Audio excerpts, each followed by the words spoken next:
ये लाइनों में उन्होंने जहाँ पे ये गन्ना लगा हुआ है तो अलौकिक खाद डाला उन लाइनों में, वो अलौकिक खाद के ऊपर ये गन्ने को लगाया। बाद में इन्होंने ग्रीन मैन्यूरिंग लिया, उसके बाद में गो संजीवक खाद डाला। अभी 14 फरवरी को ये लगाया, 10 फरवरी को ये लगाया। 10 फरवरी को लगाने के बाद इन्होंने,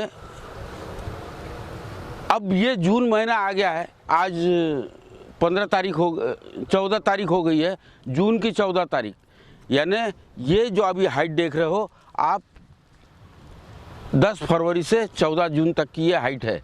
अब ये इसमें एक में करीब कम से कम 10 फुटाव, ऊपर में 20 फुटाव तक इन्होंने किया है, 20 फुटाव तक। ये एक गन्ना जब बढ़ेगा तो कम से कम नीचे में 3 किलो, ऊपर में 5 किलो तक इसका वज़न मिलेगा। इस तरह से एवरेज वज़न 4 किलो कम से कम मिलेगा। इस तरह से इन्होंने अलौकिक खाद, ये लाइनों में ग्रीन मैन्यूरिंग खाद। अब इनका आगे का लक्ष्य क्या है कि बारिश के पानी से इसकी पैदावार को बढ़ाना है, सूर्य प्रकाश और हवा से इसका उपज बढ़ाना है। ये बात को दोनों भाई ने समझा, खालिद भाई और तारिक भाई। तो उन्होंने फिर इसके लिए अब इसमें का बारिश का पानी पूरा रोकने के लिए इसमें ट्रेंच बनाएंगे। अब इसमें ट्रेंच बनाएंगे, वो ट्रेंच आपको 10-15 दिन के बाद फिर हमारा चंदू वीडियो बनाएगा, तब आपको ये दिखाएंगे कि कैसे बारिश का पानी रोका है। रोकने के बावजूद भी फसल के ऊपर कोई इफेक्ट नहीं हो रहा है, यानी ये गन्ना अब पानी का प्रोडक्शन करेगा। यहाँ का पानी रुक गया तो गन्ना सबसे ज़्यादा पानी लेता है बोलते, तो ये गन्ना पानी नहीं, ये गन्ना मॉइस्चर तैयार करके इसकी रिक्वायरमेंट कम हो गई। यहाँ से जो ज़मीन में गया उसका 50% ये इस्तेमाल करेंगे इरिगेशन के लिए। यानी क्या किया, ये गन्ने ने पानी पैदा किया, 50% से ग्राउंड वाटर रिचार्ज होगा ये गन्ने के वजह से, यानी वो पानी सेव हुआ यहाँ पे। इस तरह से ये गन्ने ने पानी बनाया। फर्टिलिटी यहाँ पे प्रतिवर्ष यहाँ पे फर्टिलिटी बनेगी। तीसरा, यहाँ पे उन्होंने जो सूर्य प्रकाश का उपयोग किया है, वो सूर्य प्रकाश का सिद्धांत ये फसल में समझ में आएगा अपने को। इन दोनों भाइयों ने एक बात समझी वो वीडियो देखकर कि ये दूरी को हम इसलिए लगा रहे कि सूर्य प्रकाश और हवा, ये फसल को सख्त ज़रूरत है। तो इन्होंने सूर्य प्रकाश और हवा के लिए इसकी दूरी 8 फीट बना दी। ये देखिए, ये 4-4 फीट पे हमने 2 लाइन लगाई। ये लाइन से ये लाइन की दूरी 4 फीट रखी। फिर उसके बाद में यहाँ से लेकर तो यहाँ तक, ये लाइन से लेकर ये लाइन तक बीच में 8 फीट का अंतर रखा।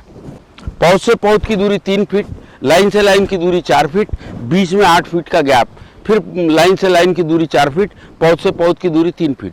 इस तरह से इन्होंने ये अंतर मेंटेन करके 3 काम साध्य किए। सॉइल फर्टिलिटी ग्रीन मैन्यूरिंग से किया, अलौकिक खाद से किया, गो संजीवक खाद से किया। ये सब आएंगे तो इनमें जीव जंतुओं की बड़ी तादाद बढ़ेगी और उनकी डेड बॉडी जब जमीन में मिलेगी तो उससे नाइट्रोजन, फास्फोरस, पोटैश और बाकी के जो कोई 13 सूक्ष्म अन्नद्रव्य है, मुख्य अन्नद्रव्य है, वो निर्माण होके ये गन्ने को सप्लाई करेंगे। तब तक ये गन्ने के रूट्स यहाँ तक आएंगे 4 फुट तक। यहाँ पे पूरा ग्रीन मैन्यूरिंग का मटेरियल मिला हुआ है और ये इसका गन्ने का उपज उनको रिकॉर्ड मिलेगा। ये गन्ने का जब ये 12 महीने का हो जाएगा तब हम आपको बताएंगे कि इसमें प्रति एकड़ कितना टन इसमें उपज मिला है। अभी से उसकी भविष्यवाणी हम इसलिए नहीं कर रहे कि हम शायद समझते हैं कि उससे ज़्यादा आएगा, हम जो बोलेंगे उससे भी इस कदर ये गन्ना बैठा है। इसमें फुटाव आना चाहिए तो हम एक काम करते हैं, जेठा कोम तोड़ते हैं। लेकिन मेरा यहाँ पे आने में देरी हुई, इनको बताने में देरी हुई, तो वो समय निकल गया था। तो हमने क्या किया, जेठा कोम को फिर इसको गांठ मार दी।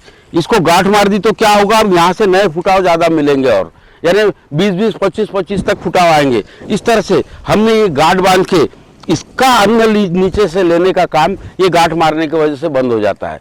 नहीं तो फिर क्या करते हैं हम, इसका जेठा का कोम तोड़ डालते हैं हाथ से वो, लेकिन उसका समय निकल गया। वो 60 से 70 दिन के बीच में करना होता है, लेकिन इसमें टाइम ज़्यादा हो गया तो वो बंद हो गया। इस तरह से हम लोग इसके फुटाव बढ़ाने के लिए ऐसे जेठा कोम तोड़ते हैं या ऐसे गांठ मार देते हैं उसमें। देखिए, अब ये एक में मैंने कहा कि ये 3-3 फीट पे लगाया है, वो गन्ने से ये गन्ने की दूरी। अब इसमें मैं अगर इसको गिनूं तो इसमें 1, 2, 3, 4, 5, 6, 7, 8, 9, 10, करीब 18-20 इसमें फुटाव है, 18-20 फुटाव। इसमें देखूं तो अब इसमें ये दूसरा 1 2 3 4 5 6 7 8 9 10 11 12 13 14 फुटाव अभी इसमें है, उसमें 20 इसमें 14। अगर हम इसका मध्य बिंदु भी निकालते हैं तो 16 से 17 फुटाव एवरेज में अभी मिले हैं, जिसकी मैंने पहले कहा कि ये किसके बदौलत, अलौकिक खाद, ग्रीन मैन्यूरिंग और गो संजीवक खाद, इसके बदौलत 17 एवरेज में 17 फुटाव इसके हमको अवेलेबल हो रहे हैं। अब ये आप उसका कैलकुलेट कीजिए कि सेंटर टू सेंटर इसका 12 फीट और उसमें 2 लाइनें यानी 6 फीट पे आ गई, और 18 स्क्वायर फीट पे एक इसका बेड बनता है। अब एक बेड पे 18 स्क्वायर फीट पे अगर 17 हमारे ये है तो आप उसका कैलकुलेशन कर लीजिए कि 1 एकड़ में ये कितने बेड बैठेंगे। अब 18 फीट पे है तो वो करीब 2400, 18 दूनी 36, 18 दूनी 36 और 9 45, करीब 2400 के करीब इसके 2400 के करीब इसके बेड बनेंगे। अब 2400 बेड में एक बेड में 17 है, अब 17 का वजन मैं बोल रहा कम से कम 3 किलो का हमारा गन्ना बनेगा, ये कम से कम, क्योंकि सूर्य प्रकाश और हवा ये दोनों मिल रहे हैं उसको। सूर्य प्रकाश और हवा मिलने की वजह से 3 किलो का भी ये गन्ना हुआ। तो आप एक इसमें हम 3 किलो पकड़ते हैं तो 51 किलो होता है।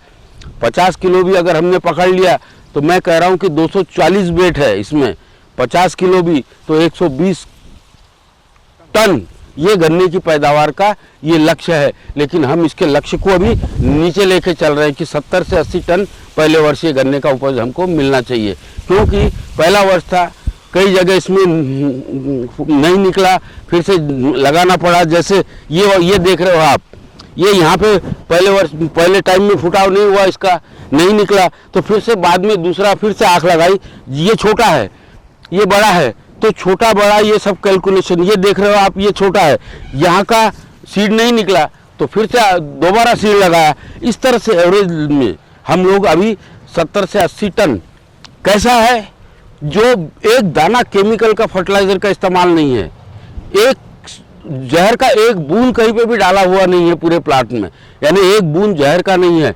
लेकिन ये बिना जहर के, बिना केमिकल के, ये सूर्य प्रकाश, हवा और पानी से इसकी उपज हम वो लेवल पे, ये धीरे धीरे इसका लक्ष्य हमारा है कि एक बार लगा दिया तो टारगेट लेके ये चल रहा है कि 20 वर्ष तक इसको यहाँ से निकालना ही नहीं है। इसीलिए इसको इसकी डिज़ाइन ऐसी बनाई है, 20 वर्ष तक ये पानी पैदा करते रहेगा, ये सूर्य प्रकाश का उपयोग लेते रहेगा, गन्ने की पैदावार देते रहेगा, साथ में सॉइल फर्टिलिटी भी बनाते रहेगा, क्योंकि प्रतिवर्ष इसमें ग्रीन मैन्यूरिंग और अलौकिक खाद गिरते रहेगा और जीवों की डेथ बॉडियाँ। तो जो बोलते हैं हम कि गन्ना फर्टिलिटी को कम करता है, हम बोलते हैं गन्ना फर्टिलिटी को बढ़ाता है। ऐसा ये पूरा देश का एक नया डिज़ाइन है।